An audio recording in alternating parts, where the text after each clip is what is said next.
Welcome back from lunch, everybody.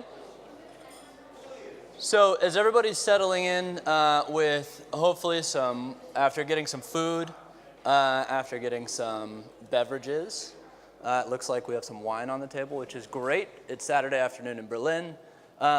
This next session I'm extremely excited about. One of the things that we think a lot about at the DFR Lab is trust. In fact, it's the reason why we use open source. So if we're only going to use open sources that everybody can access while they're reading our material, the whole point of that is to not assume our own credibility. So again, when people read our things, they can decide for themselves. And I think that that's something that we need to scale across all the three groups that we're thinking about, whether that's government, whether that's the private sector, and particularly in journalism. Which leads us to this next session. The Global Trust Barometer is the industry standard for measuring exactly what that is, how we measure trust. And today I'm excited to invite to the stage Richard Edelman, CEO of Edelman, who creates the Global Trust Barometer. So.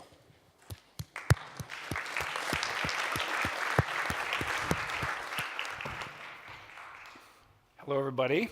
I'm a little hoarse. I was at the Cannes Advertising Festival, so you'll forgive me. So we started doing the Trust Barometer in 2000. And the reason we did this is the battle in Seattle. You may remember, some of you, that the World Trade Organization was having a meeting and the civil society stormed the meeting. And we wanted to understand, how credible were these people and how important was this issue? And so the first big finding in the Trust Barometer was that NGOs were the most trusted institution ahead of business, ahead of government, ahead of media. Then the second big finding that happened somehow around 2006 was the dispersion of authority, that a person like yourself, friend, family, was more important and more credible than CEO, leader of a government. And so it meant that communication was more credible horizontally than vertically. Instead of from the top down, as Moses did it, here to there, it was person to person. The third big finding, which took a while after the Great Recession, was the mass-class divide. That, in fact, the elites in the world had a very different view of trust in institutions than the mass population. And so we started to see in 2012 a gap like this in the US, the UK, France, in places where there was big disparity in income between wealthy and not. Also countries that had been touched deeply by the Great Recession. And our explanation for why it took 3 or 4 years is people basically believed it was going to go back as it was, and it never did, meaning that the disparity got bigger, and no one was punished for the recession. Nobody from the financial sector went to jail, any of this. So, and in my country, 13 million people lost their homes, and people didn't get that. Then the fourth thing that we started to observe was that fears were starting to overwhelm any confidence in innovation. So that by 2015, 2016, we were seeing by 2 to 1 that people were afraid of the pace of innovation. They had processed that, in fact, they had a higher likelihood of being downwardly economically mobile, as opposed to having a better future. And so, and then the last thing that we have observed is the battle for truth, which is why you're all here today. And this is the most deadly of all, because we don't any longer have common facts, and therefore you don't have rational discourse. And as I prepared for this talk, our data shows that 67% of Germans do not any longer read, watch, or participate with mainstream media. I repeat that number. It's the highest in the world. 67% of Germans get their information otherwise, which means through social. And yet, trust in social in Germany is at 25%. So you say this is a complete illogic, and I'll try my best to explain this. There's a reliance on social despite a recognition of its shortcomings. So this is perhaps the central issue of our day, because we cannot have a functioning democracy. In fact, 2/3 people say, and I'll show you this, 2/3 of people say, I can no longer judge whether or not an elected official is doing a good job. This is the fundamentals that we're dealing with. So I've tried to lay out the 18 years. Now I'm going to sort of go to the data. So we talked to two sets of people. I'm sorry to do this in slides, but I think you can ask me a lot of questions. You can interrupt me, whatever you want. But we do this every year for Davos. We're in the field October and November. We talk to so-called informed elites who are college plus, 75K plus income, 3 or 4 media a day. So that's one group, and then there's everybody else. There's mass population. And so that's the methodology. And we do it in 28 countries. And this tells you more or less what we found each year, and reflecting, for example, the long scale, the long trends of the 4 institutions we follow, which are business, media, government, and NGOs, is that NGOs have been the highest trusted institution.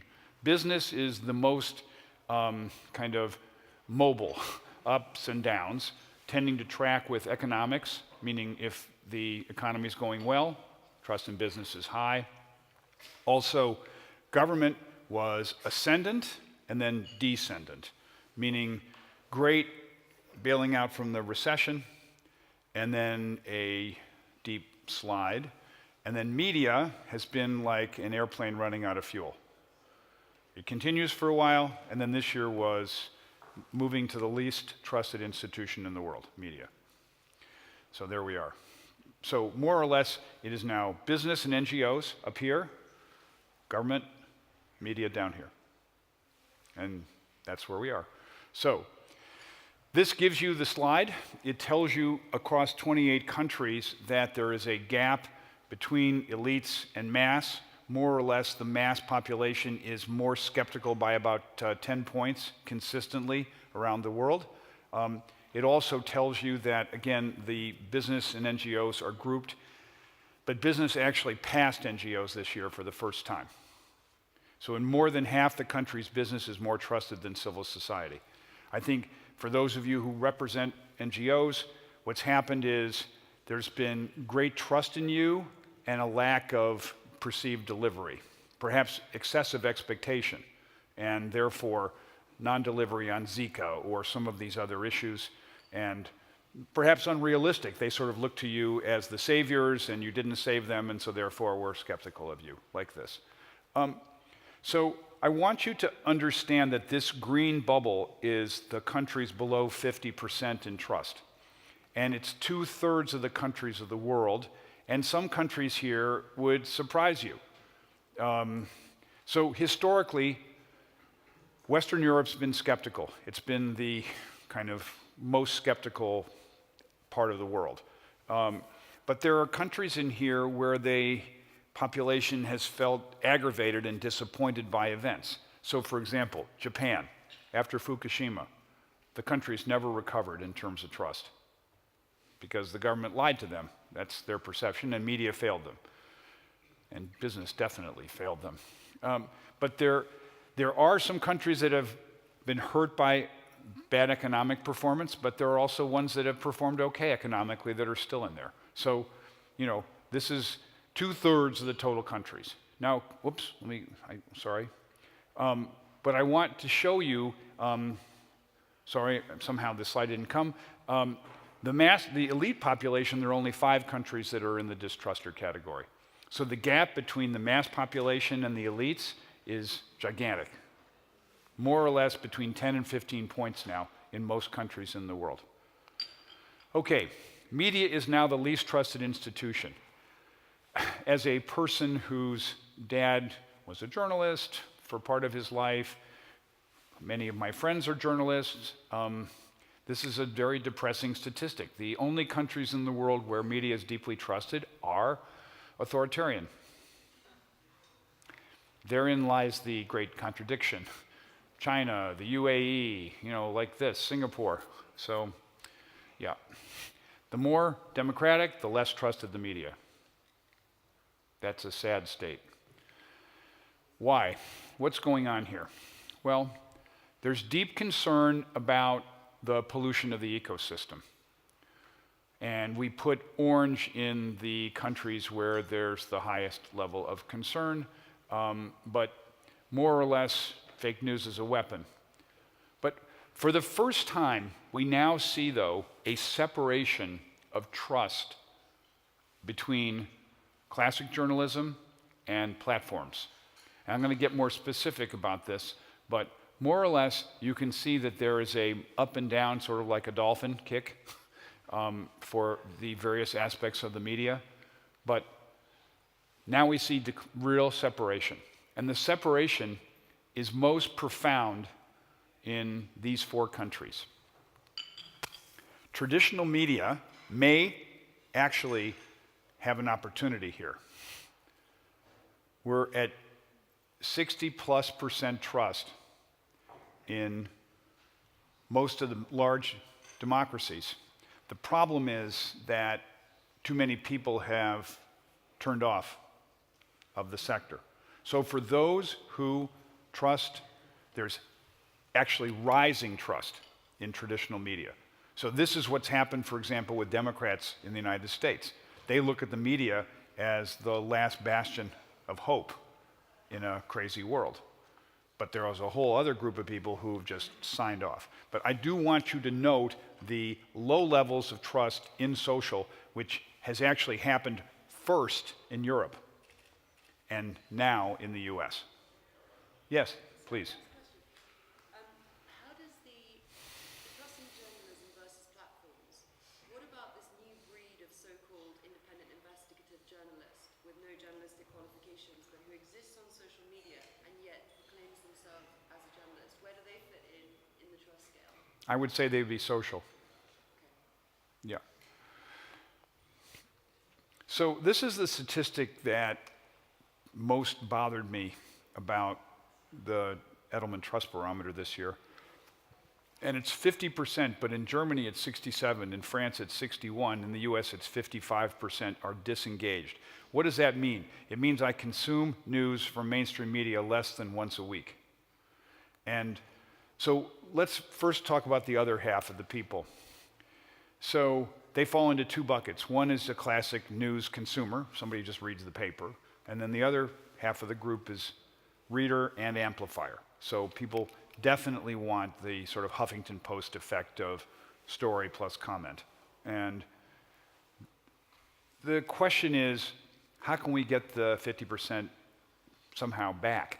Or if we're never going to get them back, how are we going to inform them? Because we have to do better than leaving it to chance, because that's really where we are at the moment. So if you're in search of truth, here's the story. People recognize that they are doing the following. 1, 30% told us, I try to avoid following the news because it makes me upset. I've opted out. I can opt out. That's cool. My social feed is all I need because it makes me happy. And Facebook has actually enhanced this because it's downgraded news and favored pictures of neighbors and dogs and other things because it makes people happy. So that's a thing. Also, people recognize they're reading and listening to less news than they wanted to or that they used to. And they also recognize that they're less well informed. And yet they do nothing about it. This is something we should discuss. They are explicitly opting out. And that's not good. So what's happened here? For you journalists, you need to know 2/3 say that you're more concerned about attracting a big audience than factual reporting, that you sacrifice accuracy to be first to break a peace, and lastly, that you're ideological, that you support an ideology. So what are they saying? We're mad as hell, and we're not going to read you anymore because you're biased, you're politicized, you somehow are a flyover. This is an American term, but you know, you're East Coast or West Coast, you don't pay attention to the folks in the middle. So, yeah. They also recognize the problem of the ecosystem. 2/3 tell us, I can't tell good journalism from rumor. It's really harder for me to tell whether this is a story that's produced by a mainstream organization, particularly if it's in their social feed and it gets recommended by a friend. And by the way, fake news is shared 6 times more frequently than appropriately produced news. 6 times. This is from MIT's study just about a month ago. These are the issues for media about failing to meet expectations. You know, your performance score is not very high even on things that traditionally you have. So it's only 50% on educating people on important issues. Look at the low numbers for things like guarding information quality or protecting our country's values. And by the way, this is an aggregate, right? I can give you scores by each country. But more or less, this is representative of the ecosystem. 1/3 of people think that you safeguard privacy. In other words, you fall into the problem of data and data privacy. Now, this is the payoff slide for Fred Kemp, which is more or less, I'm no longer sure who to trust and what is true. I can't tell you which politicians to trust. I can't tell you which businesses to trust. So again, people are aware of the impact of them opting out, and yet they're doing nothing about it. So this is a problem. Now, today, I'm also going to show you how profoundly misbehavior affects reputation and image of a country. Most of you are German. Some of you are German. 2/3 of you are German. 1/4 of you are German. 5% of you are German. Some number of you are German. Okay, well, I thought it would be more Germans. Okay, well, I'll go quickly. But when you want to see what... 1/3. Okay, fine. So more or less, we've just come out of the field with this about 2 minutes ago. We finished this last week. And for you Germans, you need to understand the impact of Dieselgate in particular. So for the last 18 years, every year we ask what country headquarters confers the most trust onto its brands. So it's always been, you know, Germany at the top. It's sort of like watching World Cup soccer, you know. Brand Germany is the best, consistently, and it's across the world. Well, guess what's happened? In the last few years, the consistent hits, so there was no impact from Siemens in the bribery. There was almost no impact from Deutsche Bank and its problems on mortgages. However, Dieselgate, it's another thing. Why? Because it defines your country. Cars equals Germany. And the consistent and repetitive, okay, it was Volkswagen, now it's Audi, now it's BMW. Well, who isn't it? Everybody. So watch how German trust has gone down. And it's trust in the automotive sector, but its most profound drop is in Germany. We've never seen in a 3 or 4 year period a drop like this for any sector, even the financial services sector. This is massive drop. So it went from 60-something. It was the leading institution, industry trust in Germany, to 35 to just about the lowest. So the hometown crowd is the most angry at the car industry. And also, take a look at the awareness of the emissions cheating scandal in the core markets for German cars at the high end. So US, some, but Germany very high, France very high, UK very high, much less so in the developing markets. Compare those numbers to the banks evading taxes, manipulating interest rates, the Deutsche Bank story. Much less awareness. It's a car problem. So specifically, what did people say to us? Well, They think that German companies actually have very poor internal controls and policies that prevent corruption. This is fairly depressing. On top of that, basically they think that German companies lack ethical business practices and lack transparency. It doesn't get worse than this. This looks like what was said about American financial institutions in 2009. In fact, it's also causing countries to question Germany's role on the world stage. Is Germany a good country for world peace and economic stability? So, sort of. Maybe this has a little bit of Merkel part. Yeah. Clarifying question. Is Please. What Germans say about Germany? Or No, take a look. It's what Germans say about Germany, but it's also what others say about Germany. So, okay, I had a little deviation here because I wanted to entertain you Germans, but since it's only 1/3, I'll go quickly. You have your soccer match at 6 o'clock, so, right. Anyway, so I wanted to particularly talk to you about the media sector and getting your mojo back, because it seems to me in the battle for truth, it's partly to increase the quality of what's in the social feed, but it's also partly to get people to go back to mainstream. What is it that people told us that they want?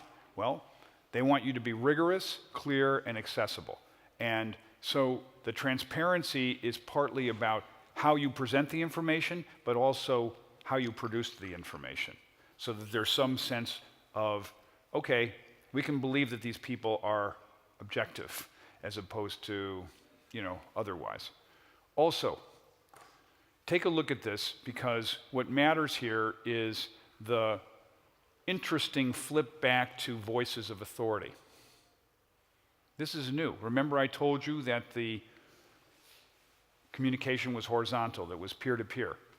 It's the first year in the world since 2009 that we've seen a decline in a person like yourself. And in some countries it was 10 or 15 points drop. This is an average over 28. Who are people listening to? Technical experts, academics, even the woeful CEOs, because they seem to have credentials. Inasmuch as you are journalists and you have a voice, you need to really buff up the idea of you being authority. There's no longer the Michael Gove comment of, who needs experts anymore? His lovely comment during the Brexit debate. I also want to underline the importance of amplifiers. It is good that you say it. It's even better if others repeat it and take it and talk about it themselves. You can no longer assume that you're a sole source. You are a contributor to the conversation, and you need to have the amplifiers come out and do more. Also, specifically, I just made a presentation at the Cannes Advertising Festival, and the key thought about this is low trust in social, low belief that platforms will actually fix themselves. Who's responsible for fixing it? Brands. Mars bars, HP computers, Apple. They are the ones with the power. They're the ones who should fix hate speech, fix harmful content, make sure that the platforms come along. And if they don't, the consumer is not going to get off of social media. The consumer is going to boycott brands. So I thought that was an interesting passing of the ball to the business sector, because media will not fix itself. So, just to summarize, I think that the world has more or less believed that the primary role of business is to create jobs, to more or less deliver returns to shareholders, that the job of the media is more or less to be the watchdog, and to inform society, that government is to create the playing field and to regulate business and deliver social benefits, and that NGOs somehow are to call attention to the evils of society, be the watchdogs, etc. So I actually now believe that these boxes are incorrect. that there needs to be a bigger effort to go into areas which historically have not been the purview of the sector. So let me just focus on business for a moment. I actually think that business has a better chance of making change in labor practices than government, because they're the ones employing people. And I heard Paul Pullman last night from Unilever talk about sustainability and what Unilever's done and what's possible. That's going to be much more effective in changing than just waiting for government. So business to act in a pro-social way. Media, I definitely believe that you should have a more advocacy role, not simply report on the facts, because there are issues that need clarity, and that your job is, at the same time, though, to educate and inform, to have the both sides.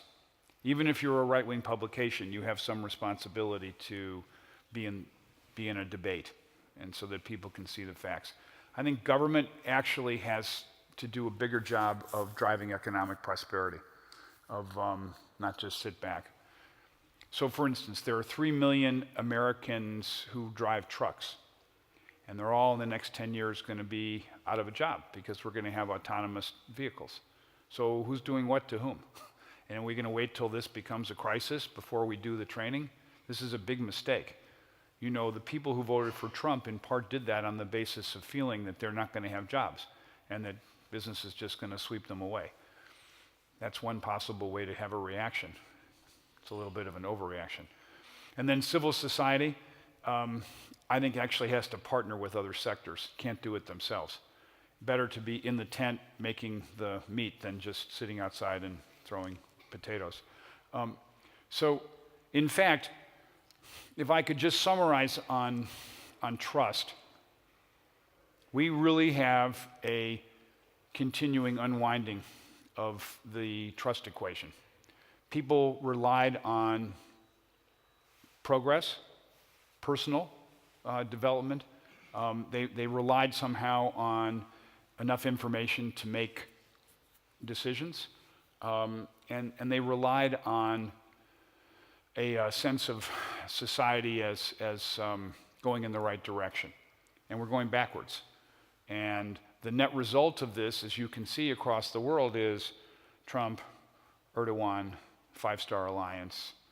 Macron is another, but it's another way, it's a more constructive way of change, Brexit. And these forces are not limited to the West.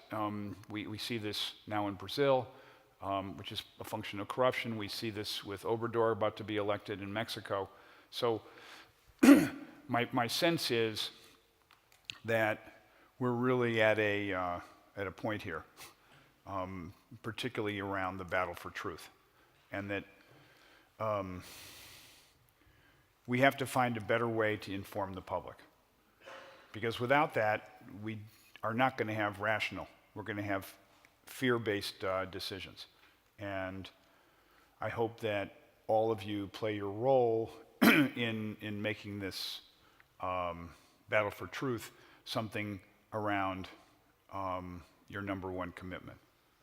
So with that as a hugely inspiring and uplifting scene setter, do we have questions, debates, anything you want to add, subtract, or multiply or divide? What we're going to do is we're going to turn it over to the most trusted source at this conference, which is our app. And we have a few questions that were submitted while you were talking Sure. through the slides. The first of which is, what is the single event in the last decade that led to the biggest decreased in trust, in your view? Well, I can do it by country or I can do it by global, but by country, Fukushima. Japan went from the 4th most trusting country in the world to number 28 and has stayed 27, Russia below. So it can be an event. And the second is the Great Recession, which really people lost centerpiece parts of their lives. and belief in the system. And the next one is, how did you choose which countries to measure trust in? The global trust barometer it's truly global. So how do you choose which countries to focus on, and could you explain a little bit more about the methodology that you use? So we're very underrepresented in Africa. We have one country in Africa. Well, it's where Edelman has offices, to be frank. But it somewhat reflects GNP. So the larger GNP countries. And they tend to orient to the northern part of the world as opposed to the southern. That's the weakness of it, but the advantage of it is consistency. And I think one of the last, this will be the last question. Sure. But for this group, one of the most interesting findings in the barometer is the fact that trust in traditional media seems to be going up and trust in social media seems to be going down. But more people are consuming traditional media on social media. So how do we kind of measure and understand that, those two directionals? So social is serving two functions. One, for people who've checked out of mainstream because for reasons of ideology, they don't want to. Social's also serving people who don't want to be bothered, who'd rather not. Yes, a certain percentage of people find stuff in social and go to mainstream. That's a decreasing number, sadly. In part because Facebook's feed de-emphasizes the mainstream media. That's an explicit choice. And the last thing that we have for you is a T-shirt, Oh, good. which goes to the very heart of the trust barometer, powered by awesome. proof. I'm going to exercise in this later. Just say. Thank you very much for joining us. Thank you.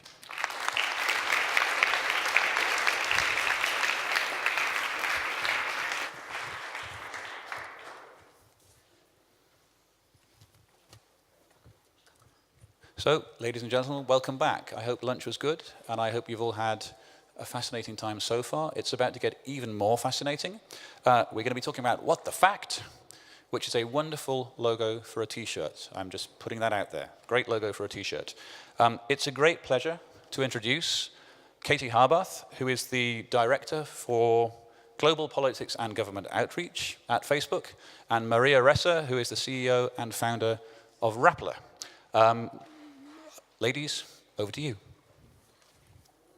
Check. Yes, you can hear me. All right, I'm going to go very quickly and take you through an example of a disinformation network that's actually taken us down. And then it'll go over to Katie, and she'll tell you how she'll prevent these things from happening, right? And then let's see, we'll take your questions, okay? So for me, Rappler is a startup in the Philippines, and I'm going to scare myself with the first slide. This is from the 80s, 90s, 2000s, 2010, right? Where it's all technology driven. And I've been a journalist a long time, more than 30 years, mostly television. But something happened in 2016. I always say that, you know, the Philippines is patient zero in the fight for fake news. This is what happened to me early this year, in January 15th. Our articles of incorporation were revoked. I'm fighting it. We're going to take it all the way to the Supreme Court if we need to.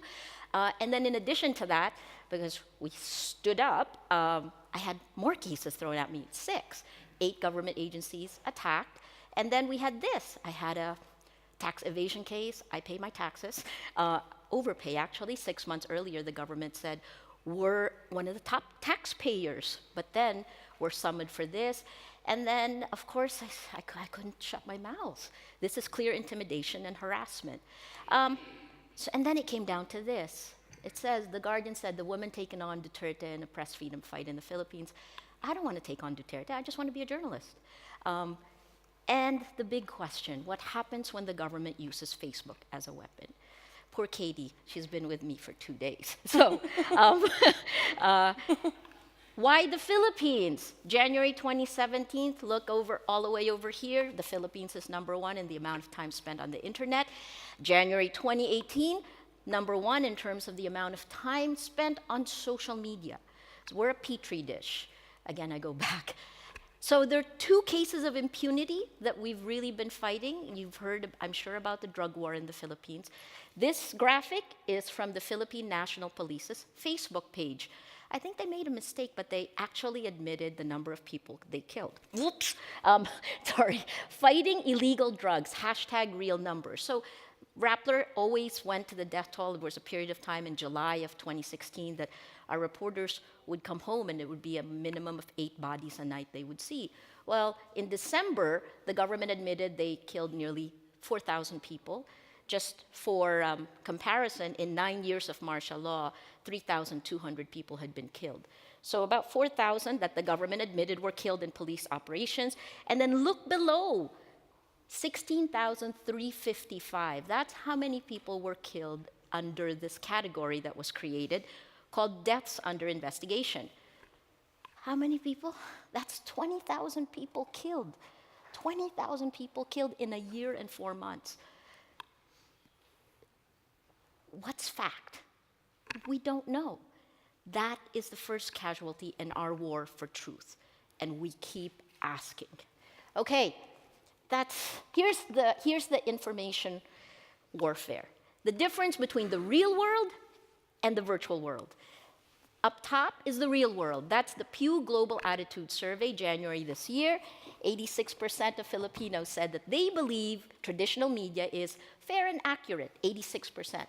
Then you look at it on social media. Below is Eon, that's the partner of Edelman Trust Survey. They came out with this in January, and you can look at media. 83% had negative, 86% in the real world, 83% against in the virtual world. There's no starker way of looking at the difference, right? Unlike Western media, Philippine media has always had high trust because our institutions are weak. And so this high level of trust of 86% continues the pattern, but social media has come up with really turning that upside down. I always say I feel like Alice in Wonderland and the Mad Hatter's in charge. Here's the stats. So we started to put a database together of Facebook. 97% of Filipinos on the internet are on Facebook. Look at these are all the attack words used against media from January 2015 all the way to the campaign period. And you can kind of see when the campaign period began. That's when the red line started. And then after, the weaponization of social media happened a month after the president won, when the campaign machinery was weaponized. And I'll just focus you on two words here. Bayaran means corrupt. So you can see, if you can look at this one, right? Bayaran, the third or fourth one. And it shows you know exactly when the campaign began. It's kind of spotted. There's a grain of truth because people were talking about it beforehand, but it was solidified. And then right below that, this is the one I always like, bias. And I always add the ED because it was a systematic attack claiming journalists are both corrupt and biased. And you can see how much, as the red solidified, public perception changed, right? So these are the timeline of attacks. These are not impressions, they're real posts, okay? Now let's go to how we did it, right?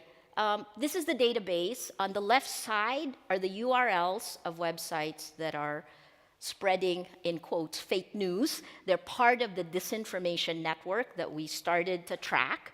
And then the center is actually, those are the Facebook pages that are spreading that particular URL. And then you can see some of the stats, but look at the average reposting times, right? We came under attack a lot in October of 2016 because that was after we did our series on the propaganda war. And look down at Sally Matay, this account that's spreading that. Average reposting was 17.8 times. And then you can see this was a tool we built for our social media team so they can figure out who's real, who's not, so they can respond to the real people. And then look at this. This is cut and paste, regardless of what it is, right? And there, each square is a post inside a campaign page that is now being used to spread this information of Then now President Duterte and Bongbong Marcos, who ran for vice president, he's the son of Ferdinand Marcos, who declared martial law in 1973. That is not authentic, right? So what do? Well, once you have that database, you can pull down networks. Because I don't think that you can do content. It's so contentious to do content, right? What we did is we looked at who was attacking. And then we pulled down, this one is an attack on Vice President Leni Robredo, a woman, our vice president. It happened last year, January last year. When you pull it down, you can map the network. Here's the network that attacked Leni Robredo. It's the same network that attacks me. And you can see how organized it is. The content creators in this network are broken down by demographic. The bottom right here is the pseudo-intellectual. The one up on top, thinking Pinoy, is the middle class. And then Mocha Uson is the mass-based account. And then you can see that the way it spreads out goes from them, right? Now, here's the next thing, the ecosystem. That's the foundation of our information ecosystem, social media and the propaganda machine. It jumps into traditional media because one of the pro-Duterte bloggers writes for this newspaper, the Manila Times, whose chairman emeritus is in charge of Duterte's international public relations. And then it connects with state media. State media, the head of the agency told Facebook that they were sending their folks to China and Russia for training. I said, that's not a good thing, right? He said, it's free, Maria. Anyway, so from there, let's close the loop. Let's take the mass-based account and make her in charge of social media at the palace. Former singer-dancer who campaigned for Duterte is now running social media for our government. That's one ecosystem. So let me show you what she's done, right? Before she was appointed, this is one attack on traditional media, the word prostitute. And it's a familiar one because not only is it echoed in South Africa, in India, it's actually really used to tear down journalists, because you're corrupt and you're a prostitute, right? Look at who trended it. One account here at this particular point in time, one account posted 43 times. You can see the actors, right? Okay, so let me show you an example of that. This is what we're all dealing with. And I'm so happy that the woman who coined patriotic trolling is here, Camille Francois. Working with her was really amazing because she gave a name to this thing that we were all going through, patriotic trolling, state-sponsored online hate and harassment campaigns that's meant to silence and to intimidate. You just create a spiral of silence. So you own the narrative. You literally occupy the public space.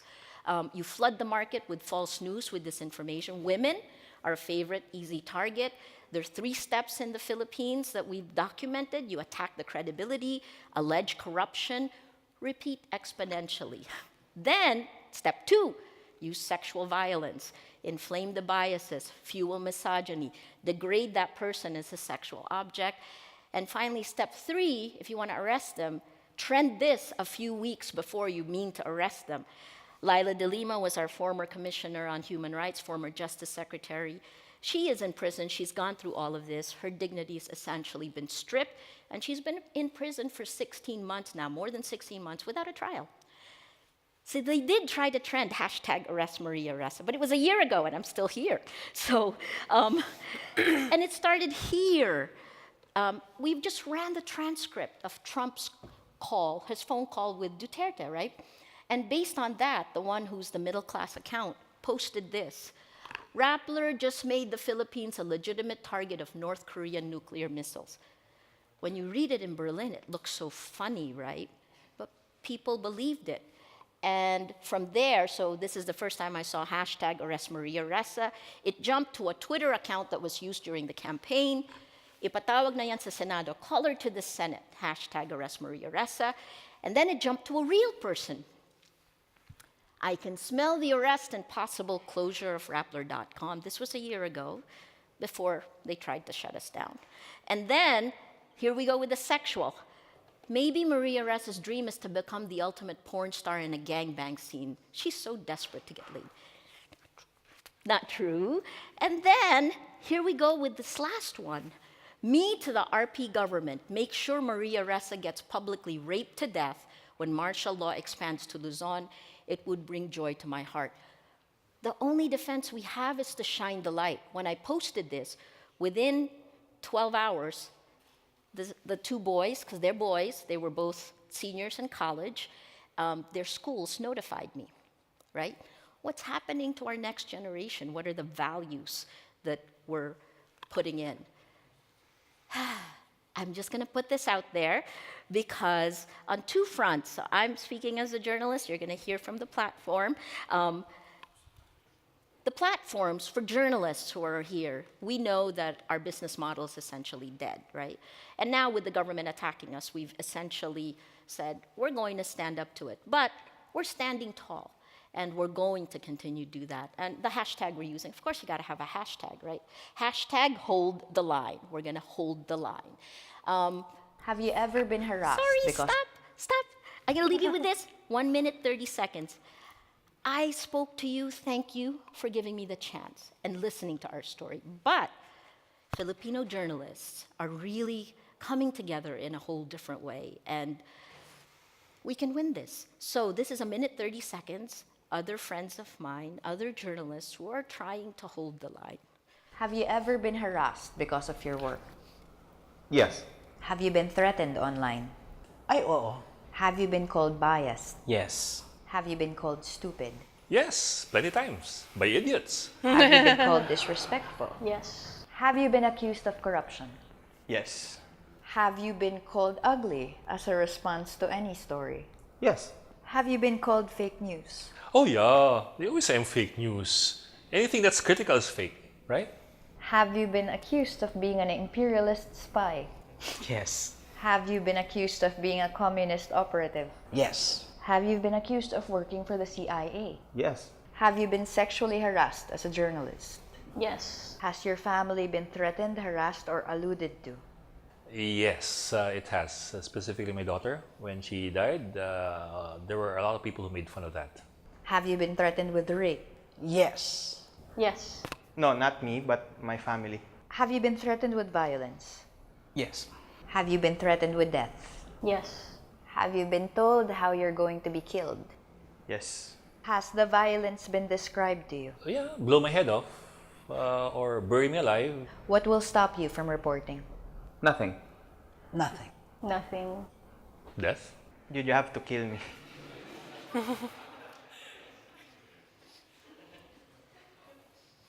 Thank you.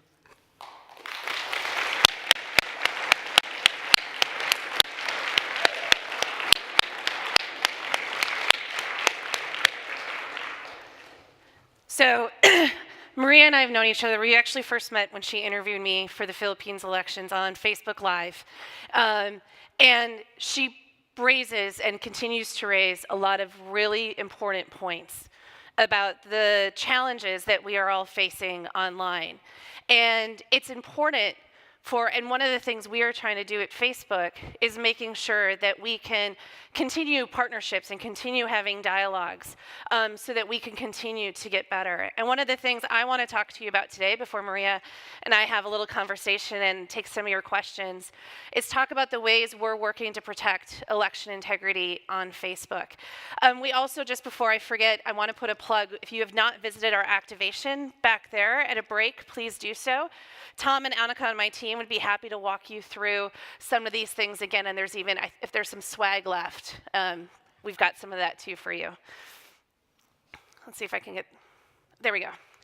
So there's 5 main things that we're looking at when we talk about protecting the integrity of elections on our platforms. When you think about, I 100% agree that Philippines was patient zero. That was the beginning, because a month later it was Brexit, and then Trump got the nomination, and then you had the U.S. election. And so there's a lot of related but separate problems when we're thinking about these issues. We need to look at what we can do to combat foreign interference. But it's also not just foreign interference, it's also looking at what could be potentially happening domestically in different countries, just like Maria was talking about in the Philippines. What can we do to crack down on fake accounts? Some of the most important work we can do is getting rid of fake accounts, because bad actors aren't exactly using their real names to do this activity. We are doing a lot more on transparency, particularly around making advertising more transparent, and I'll talk more about that. We're doing what we can to try to reduce the distribution of false news, and there's obviously a ton more work here to do, but I'll share with you some of our thinking on this. And then we also continue to want to do a lot of work of what we can do to support an informed electorate. What we can do to make sure people know basic things like when it's election day and having the right information about knowing where to go to vote. Let me start with how we think about the problem. When you think about foreign interference, we need to look across the different vectors of ways that people might try to exploit our platforms. And I should mention too, we're using the word Facebook here, but as many of you know, we have the family of apps. We have the Blue app, the Facebook one, we have Instagram, and we have WhatsApp. So know that when I say this about Facebook, we are actually working on this across the different platforms, because we know that they all need to be thinking about all of them in terms of protecting elections. So we want to make sure people have the right knowledge about the election, they feel safe about expressing themselves online, and they feel motivated to participate and turn out. Under the knowledge bucket, we need to look at misinformation. This could be misleading people about the candidates, the parties, election day, voting processes, anything like that. False amplification. What can we do to make sure that people can't coordinate to try to make something seem more popular online than it actually is? What about misrepresentation? One of the work that some of the folks here from Facebook that are on this team do a lot of is also looking at people who are trying to impersonate URLs. You know, buying NewYorkTimes.com, but you just flip 2 letters. And you're trying to use the power of that trust in that brand to try to push false news. On safety, what can we be doing to make sure people aren't bullied for sharing their political views? How can we make sure Facebook isn't being used to instigate offline violence? We did a lot of work for that in the Kenyan election in particular last year.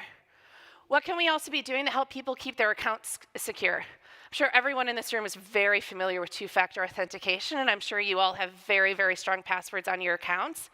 Most politicians and their campaign staff don't. And so just the pure fact of like trying to help them to make sure they got strong passwords and two-factor authentication on is a huge step in the right direction. And then also what's work that we can do to make sure people aren't getting the wrong information about voting, but also aren't discouraged from voting by demotivating them or misleading them.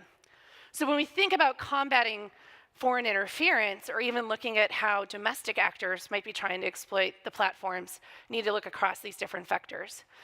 Now, when we try to confront the problem, there's sort of 4 things that we're looking at. And I'm sorry for the formatting of the slides. This is what happens when you try to use fancy fonts. We're trying to look at what we can do in terms of prevention. What can we do to stop the bad behavior? A good example here is, the first story that really came out of the US 2016 election were the Macedonians who were sharing a bunch of false news because they just wanted to make money. They didn't really care who won. They just found that it was links talking about right-leaning content tended to get more clicks. So one of the things we've done at Facebook is try to detect when a URL is going to a page that's mostly ads and automatically reduce the reach of that content. So we are trying to remove the economic incentive from them to help even just stop them from wanting to spend their time trying to put their content on our platform. We need to monitor, though. We are working hard to make sure that what happened in 2016 doesn't happen on the platforms again, but we also have to stay one step ahead. The bad guys and the folks who are trying to exploit these platforms are going to keep trying to get smarter and smarter. And so we do a lot of work in terms of monitoring to try to detect, for instance, foreign content that might be getting a lot of reach in a country. Now, not all foreign activity in an election is bad. It could be the BBC writing an article about something happening in America. And so what that does is it flags it for our teams in order for them to be able to then investigate those types of issues. This is something that the company did in Alabama. By doing this, we were able to surface some more of those URLs from Macedonians that were trying to share fake news, and we were able to block them. We've got to get quicker on enforcement.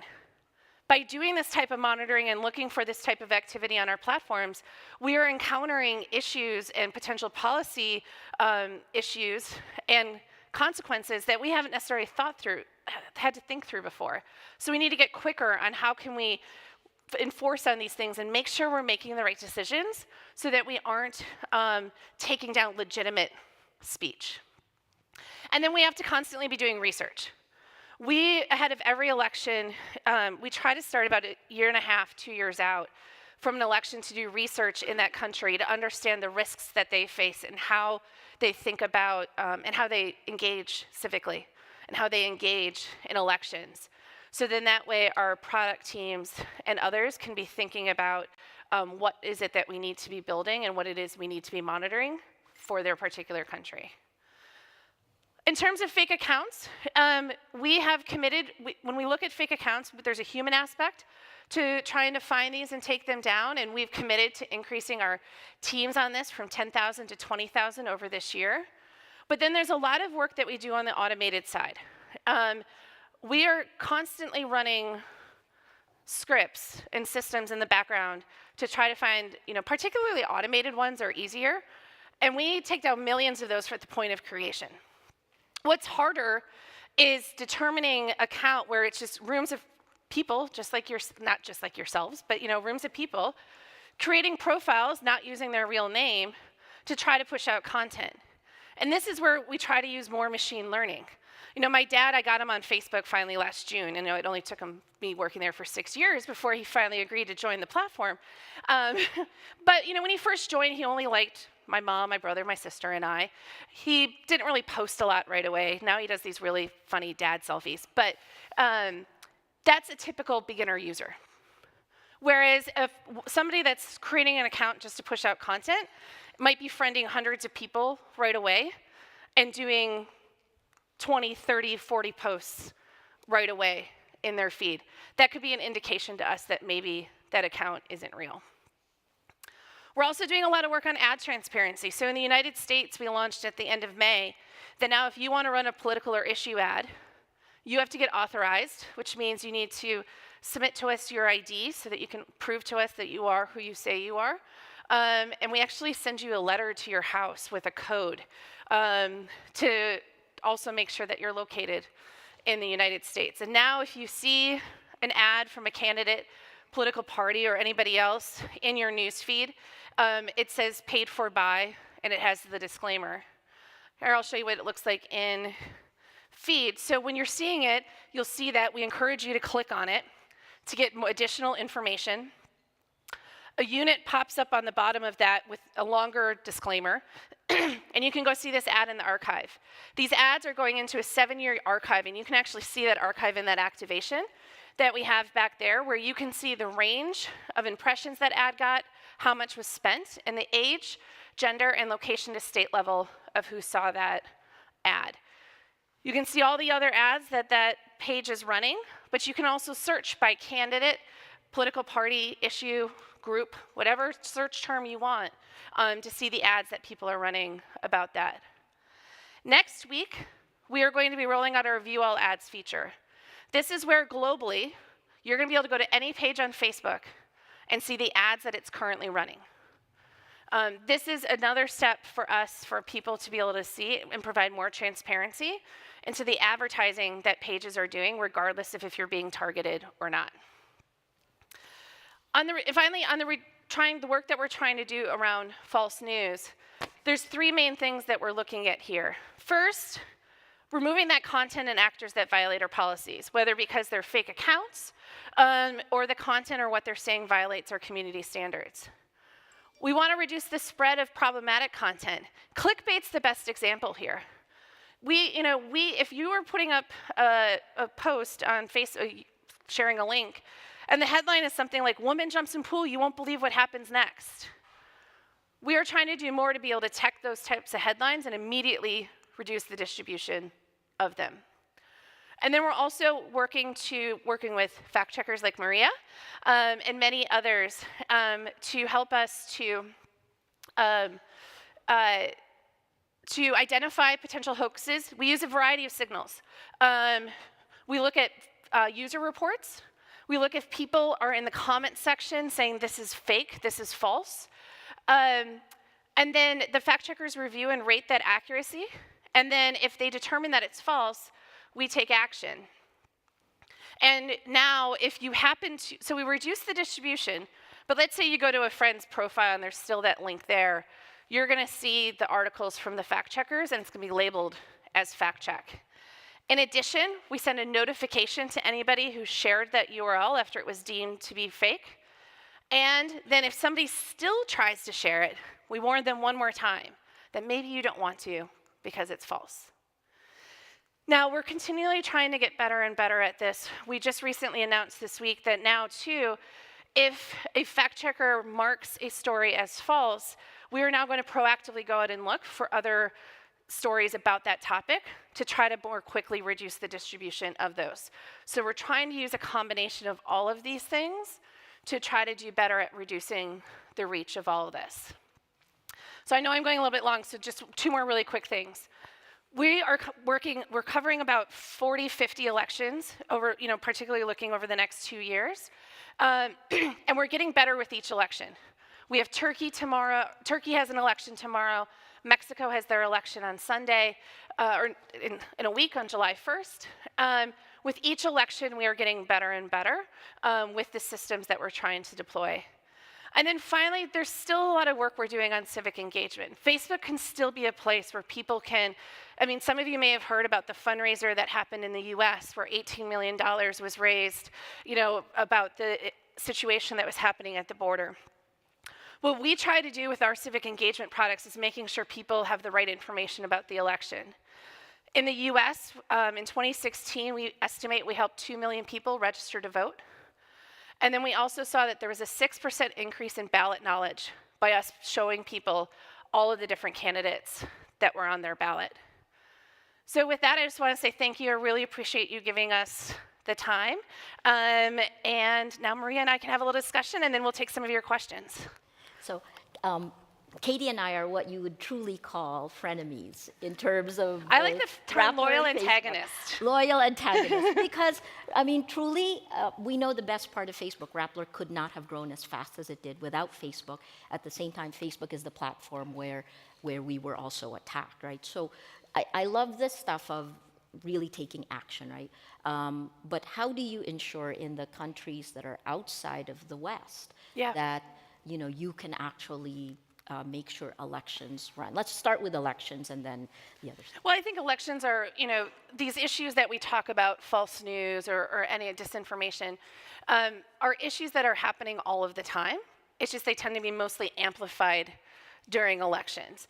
I think one of the things that we are doing, and we are still very much in the beginning stages of building this, is increasing our employees and the people that we're hiring to be based in these countries and to have that knowledge and information, but also doing a lot more with civil society and NGOs who are both on the ground, but also organizations like Atlantic Council, like National Democratic Institute, like IRI, who are also operating in these places to help us to better understand what is uniquely happening on the ground. For you, Katie, you were there. You were there in May, and when I interviewed her in May 2016, it was really the robustness of, because it was true engagement. There were many, many more Filipinos engaged in elections than ever before. Mm-hmm. So you went with me from that euphoria to this horrific time. What has it been like for you, having to answer for Facebook, having to find solutions ahead? What's it been like? It's been really, I guess, soul searching would be the right word, and just an absolute. Don't take this the wrong way, but just how proud that the company, how seriously the company is taking this and the resources that they're putting behind it. We're just very much at the beginning.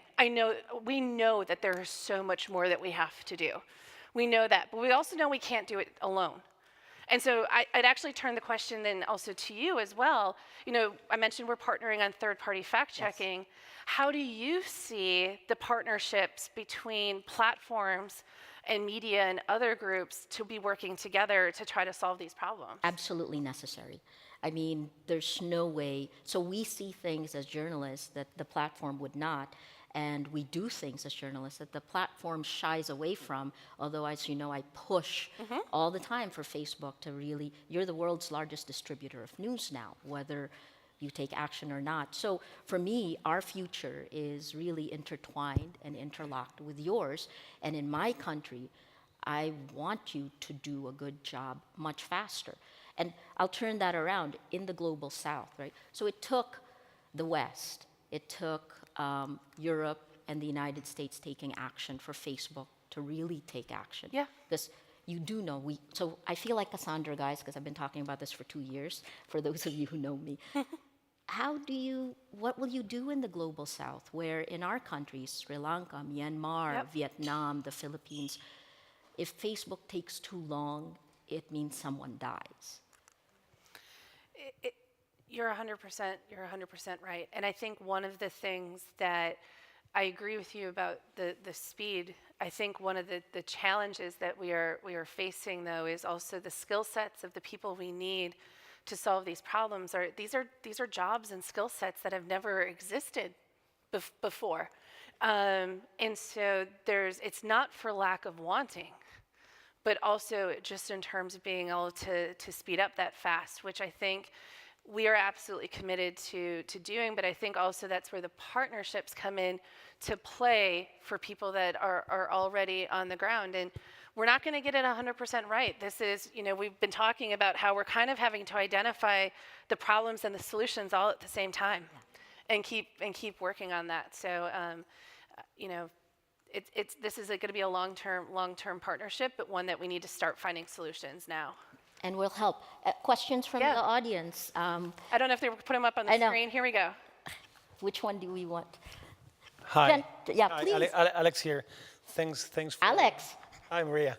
So thanks for the presentation. I have a couple of questions. One is, can you expand a bit on what these partnerships mean from the Facebook perspective for both you and the partners? So do they have access to data, or how is the collaboration?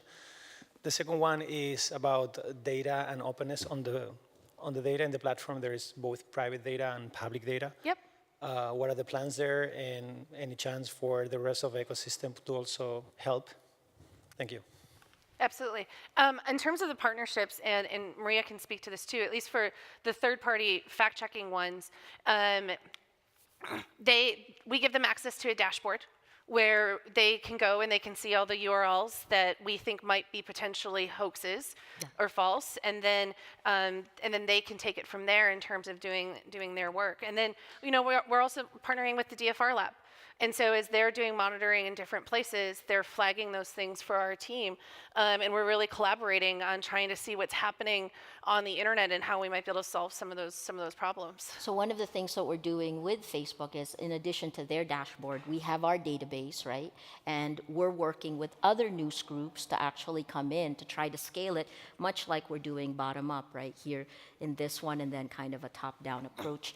And then as we find it, then it helps Facebook also find as we flag them, it helps them find the networks as well. Yep. And can I say, and it depresses that particular content in the network. I don't think that's something that all the partners have access to. But obviously, we still ask for more data. But we continue the conversation. And on the data part, we announced the formation of an election research commission to try to start thinking about, and they're completely independent. They're still kind of going through the paperwork and the process in which to do that, where we want to start thinking about what sort of data sets can we be providing researchers and others in order to study the impact that the platform actually has. We're starting with elections because we want to make sure we can do this in a way that is protecting people's privacy and that we're not giving away people's information in doing so. And so that's going to be a first step for us trying to get to a place where we can be providing more data to people. So actually, Katie, I think some of the fears of the researchers is that because you're reacting to GDPR or to, that the data that researchers need to figure out what's going on will be choked. Will we be able to have access to that? That's the plan with the Research Commission, is trying to find that way of being able to do that and find that balance between protecting people's privacy and protecting data, but at the same time providing the information that people need. Hi. Lady, please. Oh, there you are. To Katie, are you tracking URLs across the platform regardless of whether they're being distributed? I mean, a lot of disinformation is happening now in groups fostered by activists and right-wing parties and whatnot. Are you also tracking that information being shared not as an URL, but as a post or just in plain text or with images? And the second one is, how will you make sure that some of these guerrilla activists that use the report function to shut down pages that are critical aren't doing so? Yep. No, those are two great questions. On your first one, in terms of the reporting, it doesn't matter if somebody reports something one time or 500 times or 1,000 times. We review it the same. But that said, we are still human and we do still make mistakes. So we review millions of reports every single day, and even if we're 99.99% accurate, that still means we're getting 20,000, 30,000 things wrong every single day. And so we do our best to make sure that people cannot game the system in that way, but there are times that we absolutely make mistakes, and we keep trying to bring that number down. In terms of, I completely blanked on the first part of your question, I'm sorry. Oh, the tracking on the groups. Yes. Both groups. Yes, we're working on that. And then we've also just started being able to look at native posts without URLs, as well as photos and videos, to enqueue those also to fact checkers for them to be able to check. Gentleman? This gentleman. Thank you. It's a question for Katie. You'll be very familiar with the criticism of social media from one of the founding fathers of VR. I'm talking about Jaron Lanier. And he says, we cannot have a society in which if two people wish to communicate, the only way that this can happen is if it's financed by a third party who wishes to manipulate them. I would prefer to pay for Facebook rather than have it free. I realize this creates enormous problems for people in Africa and other countries who can't afford to pay for it. It's the only source of news. Is there any chance in the future we could be paying for Facebook instead of having it for free? I think Mark and everyone are looking at all different options of where the company should go. The one thing he has promised is there will always be a free version of Facebook. And so I don't think we would ever go to a spot where the only way you can access it is through any sort of subscription type model.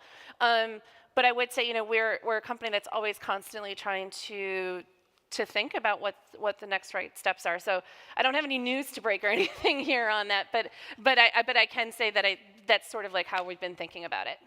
The lady in the back. I'm curious about these third-party fact checkers, which it was implied, Maria, you're one of them. Yes.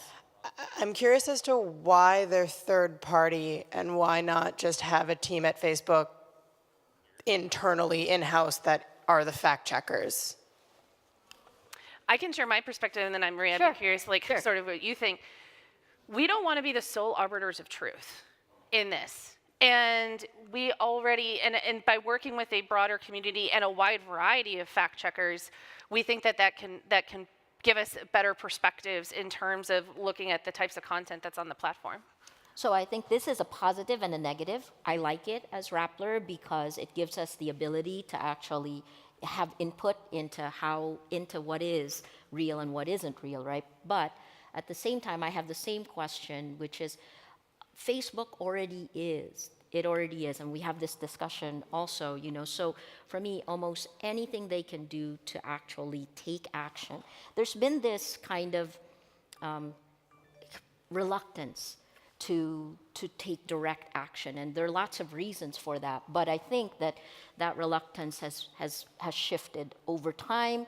And working with partners is probably one of the best ways that they'll ensure, and please correct me if I'm wrong, that all of our voices are somehow heard. Having said that, you're never going to get all the voices, and Facebook is still a private company, and more than anything, it's an American company, right? Which means values for me. Yeah. We've got time for one more question. Yep, hello. Where are you? Over here. Okay, thank you. I guess I suppose I'd just like to hear a bit more about the transparency efforts from Facebook, and particularly around ads on the platform. Yep. Because in covering the recent referendum on abortion in Ireland, we were one of the countries, along with Canada, who was given access to the ads platform, and were able to see where pages were, what ads were being run, but not when they started, not when ads finished. Yep. Page owners appeared for a day and was gone in 6 hours.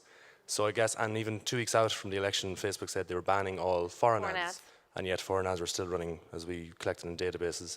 So I guess I'd just like to hear a bit more about how election ready and how transparently ready Facebook is. I think what that shows you, so we are not to the point yet where we have everything rolled out that we want to everywhere. And we face this in Ireland, we're facing this in Mexico right now. It does take time to build these tools and to get them ready. And so the honest answer is we're trying to do what we can now, because I can't move election days. If any of you have a solution to do that for us, but I completely hear you. And I think what you saw and what we were trying to do in Ireland was at least have something, even though it wasn't exactly what we had in the US. And now what we're thinking, and I was in a meeting yesterday trying to think about this, is how do we want to think about international expansion of this to make sure that we are also, because we can't just take what we did in the US, because not everybody uses the paid for by disclaimer. How people think about ID and authentication is different in all of these different places. And so thinking about how can we do some version of this that can roll out quickly, like the view all ads, it's not perfect. It's not everything that we want to have out there, but it's something that we can do to start. Pages transparency is another thing we can do to start, and then keep rolling these out. So, just one final question. Will we see location of page owners? Will that be a permanent feature when it launches in the US next week, for example? Stay tuned. Okay. All right, I just want to thank you all, and please come and visit our space if you have more questions. Thank you. Thank you. Thanks so much.